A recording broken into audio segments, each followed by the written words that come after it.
ang taga Mindanao, si Manny Pacquiao ng Bukidnon.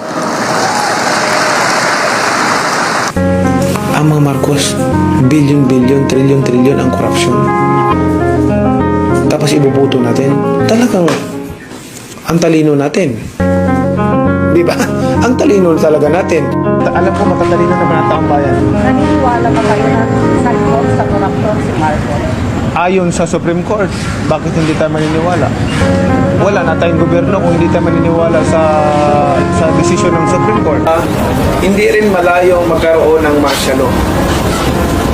Pagka si Bongbong ang magkakaroon ng martial law ulit. At yan ay pagsisihan ng taong bayan. Pag-isipan ninyong mabuti dahil ang pagsisisi laging nasa uli. Mark my word. Kung gusto nyong magkaroon tayo ng martial law ulit, then iboto nyo siya. Yun lang ang ano ko, ay malaki ang posibilidad na magkaroon tayo ng martial law. Maniwala kayo sa akin. Siguro naman ang taong bayan mautak.